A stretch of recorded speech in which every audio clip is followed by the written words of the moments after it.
technically speaking, inside of the front row, but that is not the favourable line. Instead, the number 6 car starting from driver's left in that pole position, and Maxwell Dodds does get a good getaway. Again, up to the usual antics, much further back is the number 1 car trying to pick off positions as those red lights go out. So around the outside will go Matteo Pianazzola and keep hold of second position, but under stern discipline, generally speaking, for the level of experience of these drivers is pretty high. Yeah, and it should be similar, if not identical, to how championships are governed further up the ACO ladder. Miguel, I think that was Romero, and Florian Thiele is just ahead in the 41 VSF sports car. So out of the frying pan into the fire a little bit for the M Racing pilot Cindy Goudet after that spin at the chicane, which may well have been unassisted. Should we position? Yeah, terrific effort to now be running third. Enzo Calderas, the next on the list for Riccitelli. August Turbo's a bit further up the road, with Jacques Nicolet actually serving as a cushion between first and second in JS2R. Jacques is in a JSP4 from HP Racing by M Racing. Leaders over the line in JSP4, and it's the Loire Valley car of Roman Bachler, much more on form compared to a few hours ago. But being chased by Dodds. It's the fastest lap of the race this time around by Roman Bachler. He knows now if he wants to take this win, he's got a fight in his hands, because the last lap before that was fastest lap of the race to Maxwell Dodds. All of a sudden, Roman is pulling a few tenths away here, but he's having to push to the max to achieve that. And there's nothing between the Josh Steed and Jude Peters cars. In fact, lump into that as well, Ruben Hage. His number 12 car, the blue and black, and Mathis Poulet within touching distance in the Trajectus car. So 1, 2, 3, 4. They're 4th, 5th, 6th, 7th. And another group not that far behind of another 4 cars. So this has got a long way to go. 50 minutes still to run here. Fighting packs, if you like, at the moment. Up and down both classes. This time up the inside, 27 on 4. I think that's going to make that stick, and the 4 car has to go over the curbs, must give that position up. 27 is through to 4th place in the hands of Jude Peters.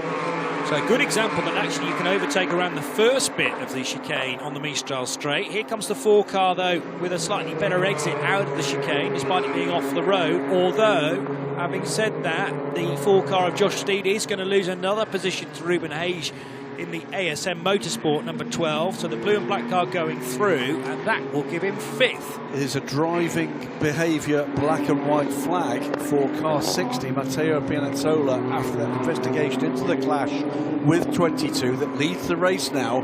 So team manager car 60, led by M Racing squad, been called to race control.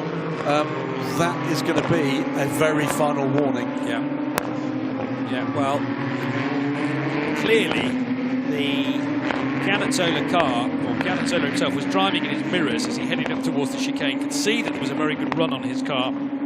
It squeezed down on Josh Steed, and consequently Josh had to take to the curbs at the chicane. Good dicing again. Ruben Hage round the outside perhaps of Jude Peters, but just runs out of road, or would have done had he not got out of the throttle, and now he's going to be on the back foot compared to Josh Steed, who gets a better run out of the Verrerie S. Also looking good on that part of the circuit is Mathis Poulet. Big lock-up, in fact, from Hage's car, and Steed will go through. Yep, it's just going to show, doesn't it? Attack can turn into defence in the blink of an eye. So close in the Ligier European Series here. And Simone Riccitelli to fight amongst themselves. They've still got to get by Jacques Nicolet if they can manage that, as Hage goes deep again into the chicane and will head around Josh Steed's number 4 car. Again, that position changes, and that tiny lift required from Josh Steed to give the racing room at the end of that has put him under attack from the 19 car behind. And as these 3 cars fight amongst themselves, looming large in the distance is Amna Al-Kibaizi in the number 88 Team Virage car. So Amna and Hamda, her sister, had a good race earlier on. There was a fun 33 JSP4, which has been started by Chris Preen.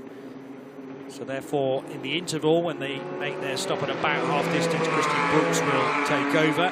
So 27, fourth place for Jude Peters, leads a train of 9 JSP4s that takes that position down to, what is that, 13th place. 12th place, and Adrian Vieira and that group are separated by 4 seconds. Front right wing just edging the wheel arch of Thiele's car, and that's all it takes to generate a spin. Side by side for the first of the Virage cars with the 12 of Ruben Hage. So Jude Peters on the wrong side as they approach senior corner. What will be Hage's run like through Beausset? It's not too bad. You naturally run out wide through the first part of that. This was a chicane though earlier on in this lap, and Hage muscling his way through. Nearly lost the car on the exit though, Graham. He really did, didn't he? He did well to just gather up an armful of lock there and to retain the position. Ruben Hage then leads this long pack of 9 JSP4s and takes us well out of the top 10. From Jude Peters, Matthias Poulet, Amna Al-Khabazi gradually climbing the order. Dario Cabañas, remember, started from the back of this grid, is now up into 8th place. Josh Dean and Andre Vieira complete the top 10. The JS2R, it is the 23 Events Racing August Turbo car that has led for the start of this race 6 seconds. The other thing to bear in mind is that the 18 car will gain 5 seconds in the pit stop because that's a 2-driver lineup, whereas Riccitelli's on his own, so you get an advantage as well. So weirdly, in this situation, it's the 3rd place car that will probably be leading coming out of the pit stops if we don't get any intervention from incidents. Side by side, the 12 and the 27. 27 for Virage, Team Virage sitting in 4th with Jude Peters under pressure from Ruben Hage in the number 12 command from ASM Motorsports. There it is. And generally Lucas Papa has been quicker than Calderas. Just checking the beginner's guide to being a racing driver. No. You try and tell anyone in this field to just sit there. You'll win the race. Now to the inside line. Hage ahead of Jude Peters in the 27 car. Peters coming back though on the inside. Will have to follow to the outside, but has the advantage going to the next turn. Retakes a position. Great stuff.